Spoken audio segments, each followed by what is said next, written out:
Halo Tribuners, Anda sedang menyaksikan live update Top 10 bersama saya, Agung Laksono. Seperti biasa, kami akan menyajikan 10 informasi menarik yang tengah menjadi sorotan. Kita jelang live update Top 10 selengkapnya. Kita ke berita pertama, Tribuners. Pegiat media sosial Adam Denny resmi ditahan di rumah tahanan Bareskrim Polri sejak Rabu 2 Februari kemarin.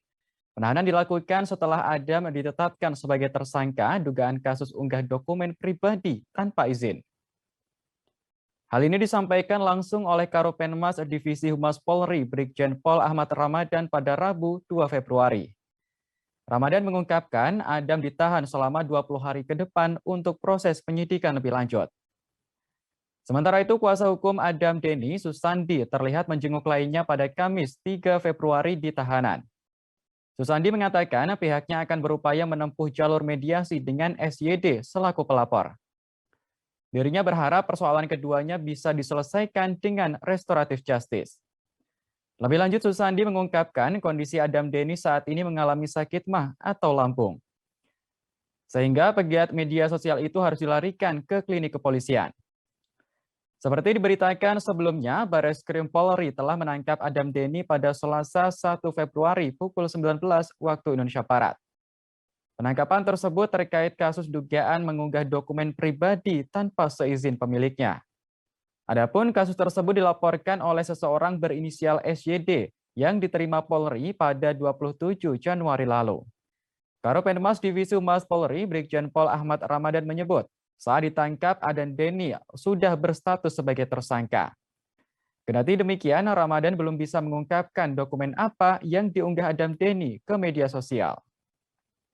Terkait dengan kasus laporan terhadap saudara inisial AD. Jadi benar, tadi malam sekitar pukul 19.00 saudara AD sudah diamankan oleh penyidik Direktorat Siber Bareskrim Polri. Hal ini terkait dengan tindak pidana melakukan upload atau mentransmisikan dokumen elektronik yang dilakukan oleh orang yang tidak berhak. Dalam pemeriksaan tersebut telah dilakukan pemeriksaan terhadap beberapa saksi dan juga saksi ahli. Saksi ahli adalah ahli tindak pidana dan ahli ITE. Pada kesempatan ini juga kami menghimbau kepada masyarakat agar tidak mengambil data pribadi orang lain dan mengupload ke media sosial tanpa seizin pemilik data yang tentunya dapat menimbulkan konsekuensi hukum ke depannya. Aktivis Niko Silalahi saat ini tengah menjadi perbincangan di media sosial Twitter. Hal ini lantaran cuitannya beberapa waktu lalu dianggap telah menghina Kalimantan. Akibat hal ini, sejumlah pihak mendesak agar Kapolri segera memanggil dan menahan aktivis tersebut. Di antara pihak yang mendesak agar Niko Silalahi ditangkap adalah politikus PDI Perjuangan Ruhut Sitompul. Dirinya meminta agar Kapolri segera menangkap Niko agar kejadian seperti ini tidak terus berulang. Tak hanya itu, DPD Pemuda Batak Bersatu Provinsi Kalimantan Barat juga mengecam kicauan Niko. Winarto Karsihotang selaku Ketua DPD Pemuda Batak Bersatu Kalbar menilai kicauan tersebut menimbulkan perpecahan antar anak bangsa. Pihaknya pun mendukung paguyuban lintas etnis di Kalimantan Barat yang akan menempuh jalur hukum atas kicauan akun Twitter Niko Silalahi. Diketahui melalui akun Twitternya, Niko menyebut soal kasus yang menjerat Edi Mulyadi terkait pernyataan Kalimantan Tempancing buang anak. Ia pun mempertanyakan soal masyarakat yang berdemo soal pernyataan Edi tersebut. Niko pun membandingkannya dengan kasus penebangan hutan hingga adanya korban jiwa yang tenggelam di bekas galian tambang. Dalam cuitannya itu, Niko juga menyebut jika banyak perempuan Kalimantan yang dijual untuk dijadikan budak seks. Menurut Niko, masyarakat tak ada yang berdemo bahkan membuat tuntutan soal kasus tersebut. Namun cuitannya tersebut rupanya menuai beragam komentar dari banyak kalangan, tak terkecuali dari Ruhut Sitompul. Ruhut menilai bahwa Niko Silalahi merendahkan warga Kalimantan Timur, termasuk perempuan-perempuan Dayak. Hal itu disampaikannya menanggapi soal Edi Mulyadi yang sempat tak memenuhi panggilan Polri.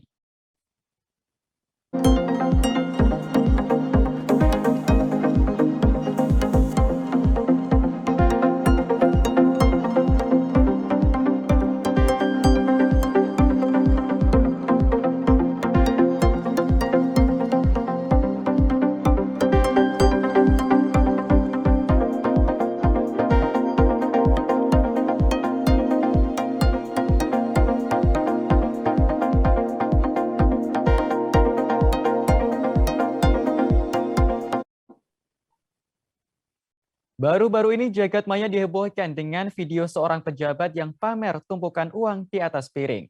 Ini terungkap sosok pejabat tersebut bernama Syaiful Nur Masa, Direktur Utama Perumda Pasar Niaga Kartaraharja, Kabupaten Tangerang.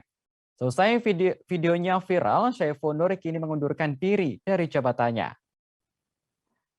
Bupati Kabupaten Tangerang, Ahmad Zaki Iskandar mengatakan, Syaiful Nur mengundurkan diri pada Rabu 2 Februari kemarin. Menurut Zaki, pengunduran diri itu telah disetujui oleh dirinya dan efektif mulai Rabu ini. Pihaknya juga langsung membuat surat keputusan pengunduran diri tersebut. Zaki mengungkapkan pengunduran diri dilakukan Syaiful Nur sebagai bentuk pertanggungjawaban moral dan edukasi publik. Menurutnya, Syaiful Nur telah mengambil langkah tepat untuk menghukum dirinya sendiri atas ulah yang diperbuat. Sebelum mengajukan pengunduran diri, Syaiful Nur terlebih dahulu diperiksa oleh Inspektorat Kabupaten Tangerang. Zaki juga telah menegur pejabat yang membuat video tersebut.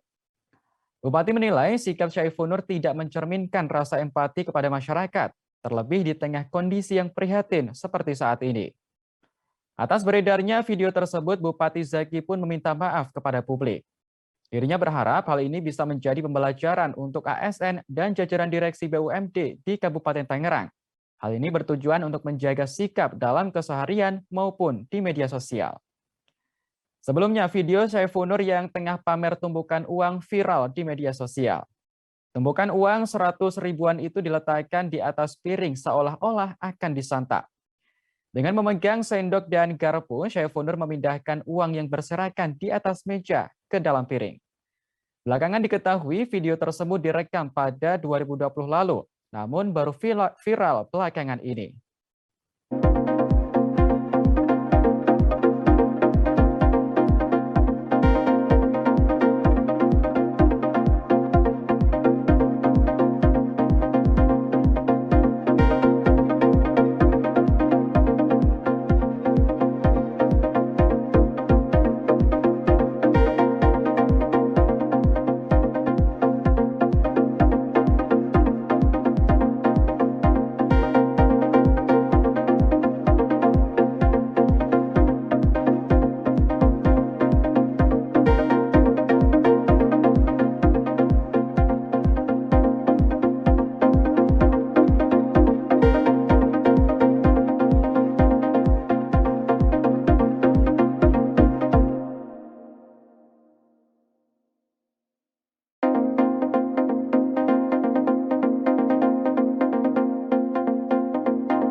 Pemerintah telah menerapkan kebijakan satu harga untuk minyak goreng kemasan beberapa waktu lalu. Namun rupanya kebijakan tersebut belum diikuti oleh semua pedagang, terutama di pasar tradisional. Kondisi semacam ini salah satunya terjadi di pasar Kota Kendal, Jawa Tengah. Pedagang bernama Nasiroh, 35 tahun, masih menjual stok minyak goreng kemasan miliknya seharga Rp20.000 per liter. Termasuk minyak goreng curah juga masih dijual olehnya dengan harga Rp20.000 per kilogram. Sejumlah pedagang masih bersikeras mempertahankan harga lama sebelum stok habis karena tak mau merugi. Nasiro mengaku hal ini akan terus dilakukan selama belum mendapat subsidi harga dari Tengkulak. Sementara itu di luar Pulau Jawa juga terjadi hal serupa, yakni di pasar tradisional Kota Gorontalo. Menurut pedagang, harga minyak goreng di pasar tradisional saat ini masih dijual seharga Rp16.000 per liter hingga Rp23.000 per liter. Pedagang mengaku mereka belum menyesuaikan harga dari pemerintah karena minyak goreng yang dijual di pasar tradisional dibeli dari harga mahal. Selain itu, pedagang juga belum mendapatkan penyesuaian harga minyak goreng dari distributor. Pedagang mengaku sejak diturunkan dari retail modern, penjualan minyak goreng di pasar tradisional turun drastis. Bahkan stok minyak goreng di beberapa pedagang masih tersedia dan belum laku terjual. Selain pedagang, pembeli rupanya juga mengeluh karena sulit mendapatkan minyak goreng murah. Harga minyak goreng kemasan Rp14.000 per liter yang dijual di retail atau minimarket sangat cepat habis. Untuk diketahui, Kementerian Perdagangan sebelumnya menerapkan harga eceran tertinggi untuk minyak goreng di pasaran. Rinciannya yaitu Rp11.500 per liter untuk minyak goreng curah, Rp13.500 per liter untuk minyak goreng kemasan sederhana, dan Rp14.000 per liter untuk minyak goreng kemasan premium.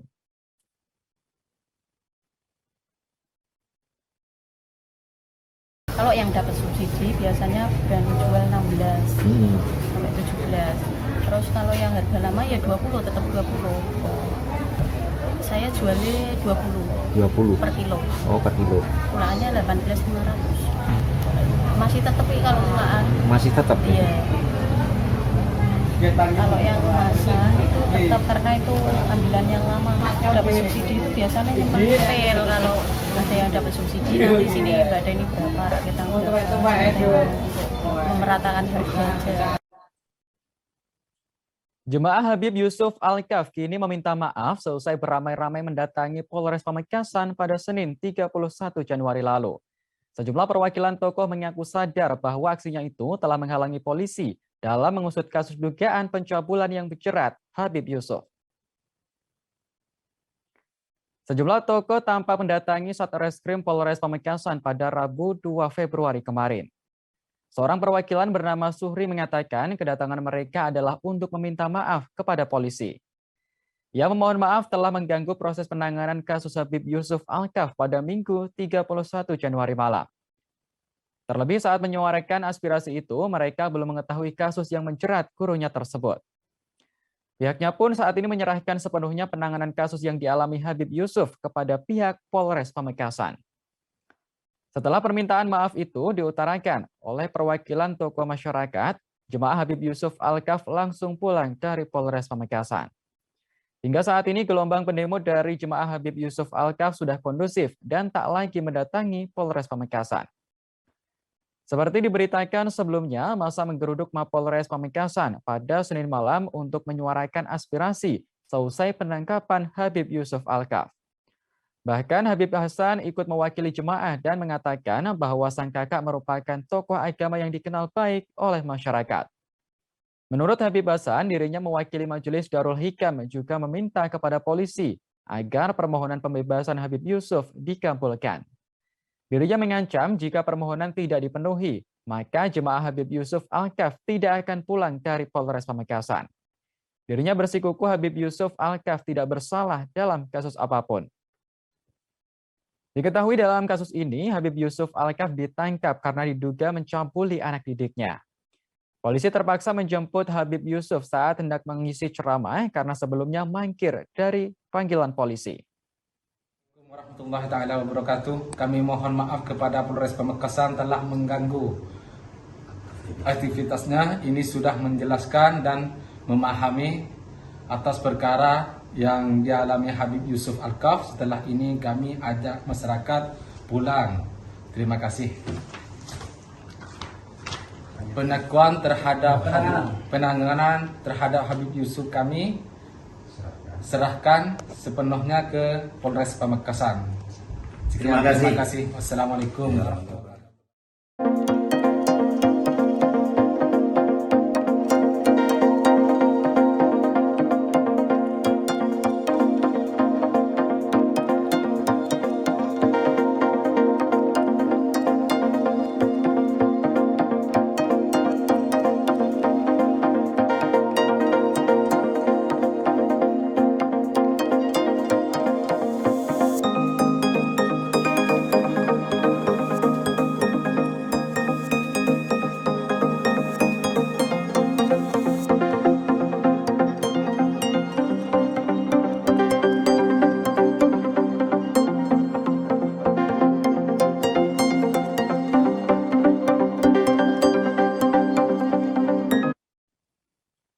Insiden kecelakaan maut terjadi di Jalan Karya Jaya, Kota Medan, Sumatera Utara pada Selasa 1 Februari kemarin.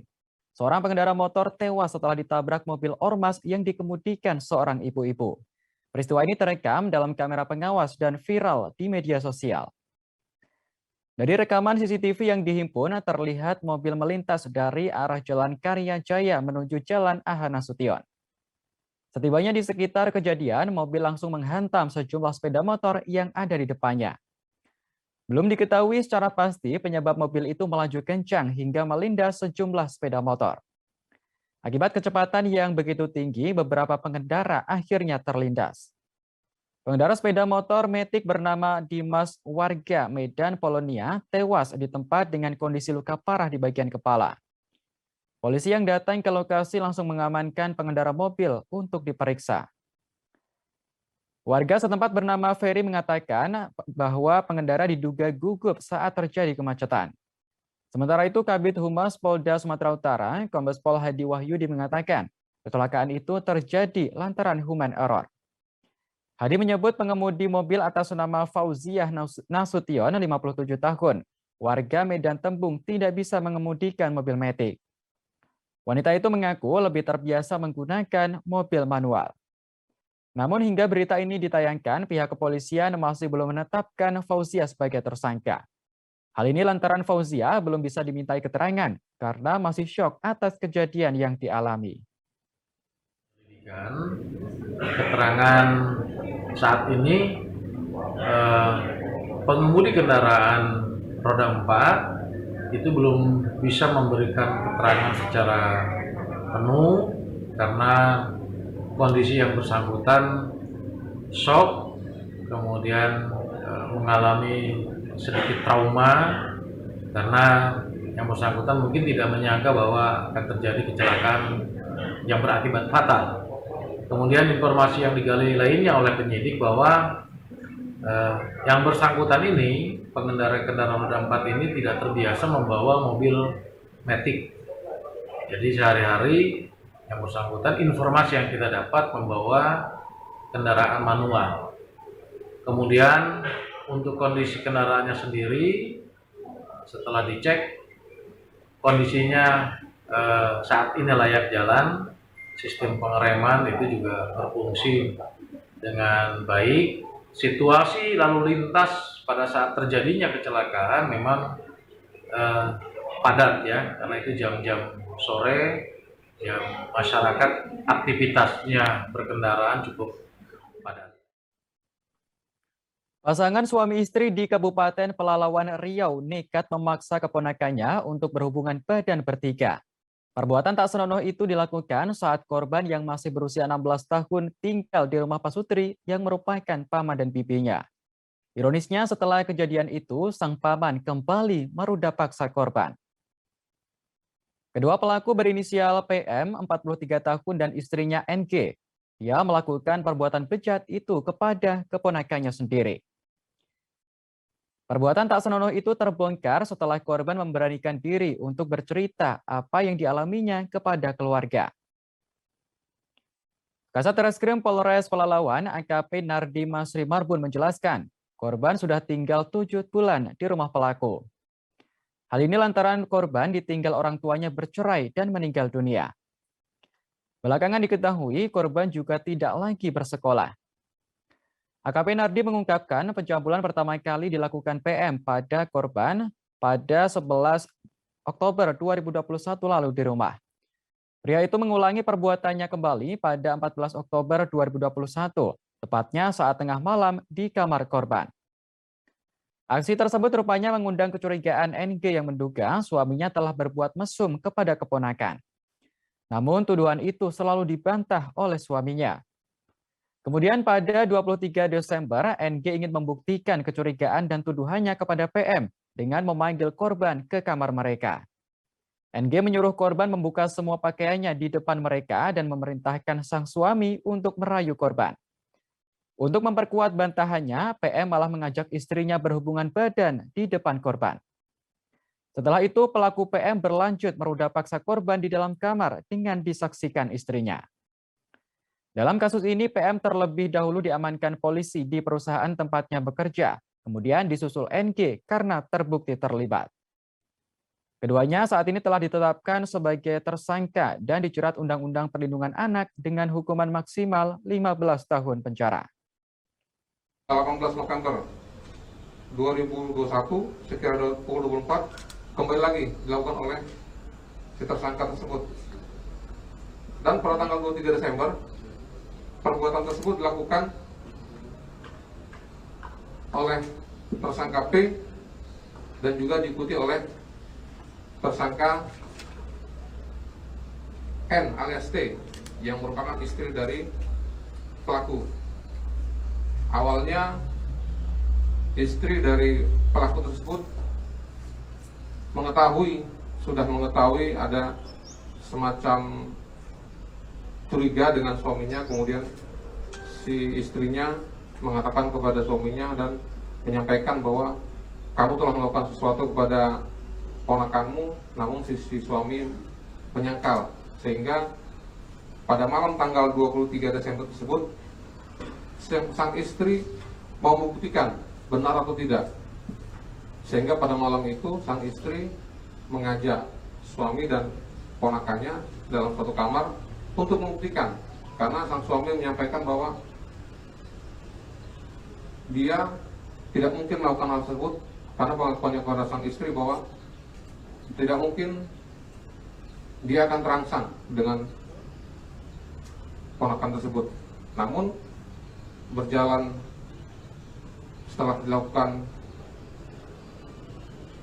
istilahnya pengetesan oleh sang istri, di mana sang istri menyuruh ponakannya untuk membuka baju semua, kemudian disuruh untuk melakukan kepada sang suami, namun sang suami tidak bereaksi.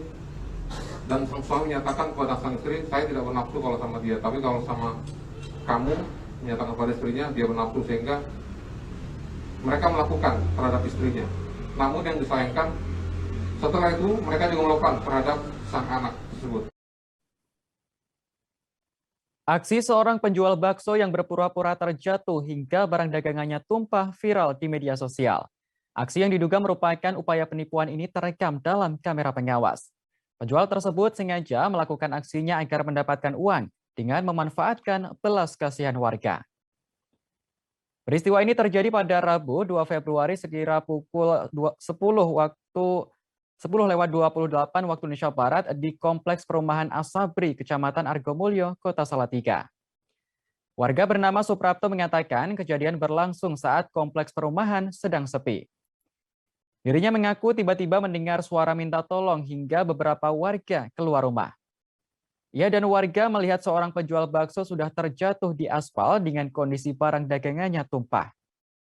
Tanpa berpikir panjang, warga pun langsung menolong penjual bakso tersebut dan menepikan di dekat masjid. Saat ditanya, penjual bakso tersebut mengaku berasal dari Bandung, namun tinggal di indekos yang berada di Boyolali. Untuk memastikan kondisi penjual bakso tersebut, Suprapto lantas memanggil perawat yang tak jauh dari lokasi kejadian. Saat dicek, kondisi pria tersebut ternyata baik-baik saja. Namun anehnya, penjual tersebut tiba-tiba saja berteriak, seolah sedih dan memikirkan barang jualannya yang tumpah. Dikatakan Suprapto, penjual itu mengaku harus menyetor Rp300.000 kepada juragannya. Namun karena dagangannya tumpah, ia kebingungan dan terus mengeluh. Arah pembicaranya pun seolah-olah meminta uang kepada warga yang merasa kasihan dengan nasibnya. Karena seolah mendesak minta uang, warga pun meninggalkan pria tersebut.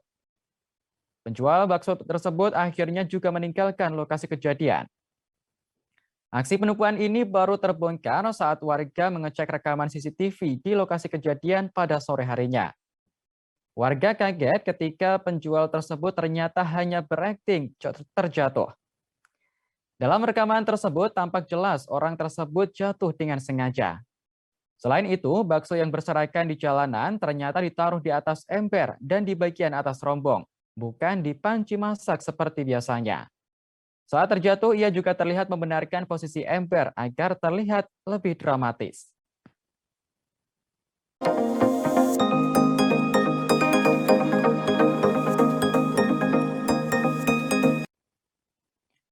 Nama Ainun Najib belakangan menjadi sorotan seusai namanya disebut Presiden Joko Widodo sebagai tokoh NU yang pintar. Jokowi bahkan meminta agar Ainun bisa pulang dari Singapura dan bekerja di tanah air. Keinginan Joko Widodo itu ternyata mendapatkan tanggapan dari orang tua Ainun Najib. Ayah Ainun Najib, Abdul Rozak, menyambut baik permintaan Presiden Jokowi kepada sang putranya itu. Abdul Rozak mengatakan bahwa Ainun belum pulang lagi ke Indonesia sejak 2 tahun terakhir. Namun Rozak sempat menjenguk putranya itu ke Singapura sebelum pandemi COVID-19. Saat ditanya soal kemungkinan Ainun Najib akan kembali ke Indonesia, Rozak mengaku memasrahkan semua keputusan pada sang anak. Menurutnya, dimanapun berada, Ainun diharapkan bisa memberikan manfaat kepada orang lain. Abdul Rozak menjelaskan, Ainun yang lahir pada 20 Oktober 1985 itu telah berada di negeri Singa sejak menginjak dewasa. Ainun melanjutkan pendidikan sarjana di jurusan Teknik Komputer Universitas Teknologi Nanyang, Singapura. Selepas lulus dari S1, Ainun sempat diminta bekerja di 3 perusahaan. Saat itu Rozak mengaku dirinya meminta petunjuk pada Tuhan untuk memberikan saran tempat pekerjaan terbaik bagi putranya. Sementara itu, permintaan Jokowi agar Ainun Najib bisa kembali pulang ke Indonesia juga disambut baik pengurus besar Nahdlatul Ulama atau PBNU. Ketua Tanfiziyah PBNU Ahmad Farur Rozi atau disapa Gus Fahrur mengatakan, pihaknya akan mencoba mengajak kader muda NU bertalenta seperti Ainun Najib untuk pulang ke Indonesia. Gus Fahrur meyakini bahwa Indonesia sangat membutuhkan pemuda bertalenta seperti Ainun Najib untuk membangun industri strategis dan bisnis digital. Nantinya para kader muda itu akan diajak bergabung dalam sebuah program pemberdayaan ekonomi masyarakat.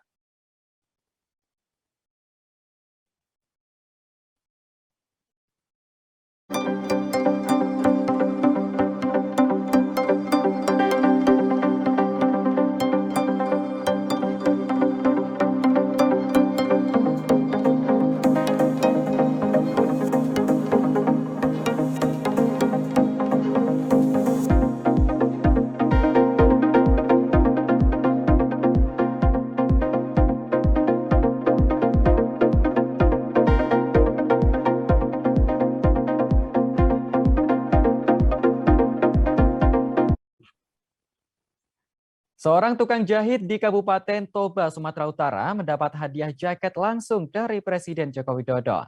Jaket itu diberikan di sela-sela kegiatan Presiden saat membagikan bantuan modal kepada pedagang di Pasar Porsea, Kabupaten Toba. Senyum bahagia masih terpancar dari wajah Rio, seorang tukang jahit di Pasar Porsea. Dirinya masih tak menyangka ditunjuk oleh Presiden untuk menerima pemberian jaket. Rio pun mengaku senang dan akan menyimpan baik-baik jaket itu sebagai kenang-kenangan. Dirinya berharap Presiden selalu diberikan kesehatan dan Indonesia semakin maju dipimpin oleh Jokowi. Dalam kesempatan itu, Jokowi turut membeli barang yang dijajakan pedagang Pasar Porsea. Jokowi rupanya membeli 2 buah nanas dengan membayarnya seharga Rp200.000. Sang pedagang nanas bernama Francisca Tampupolon lantas menyampaikan terima kasih kepada Jokowi.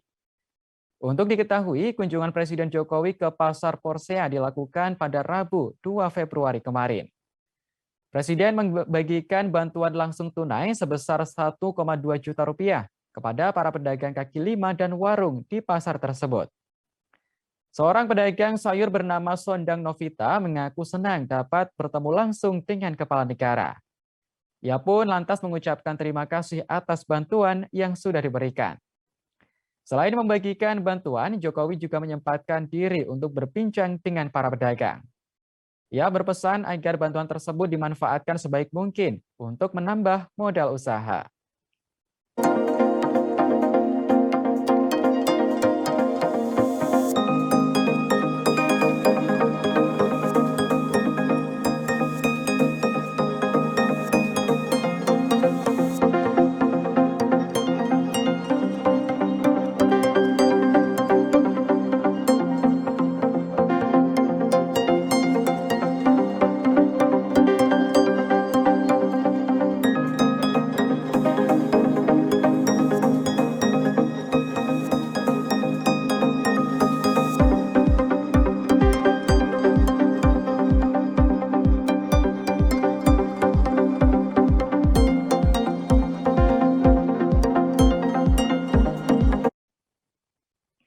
Baik Tribuners, informasi tadi sekaligus menutup jumpa kita dalam live update Top 10 kali ini.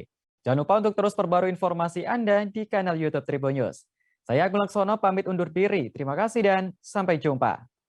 Jangan lupa like, subscribe, dan share ya.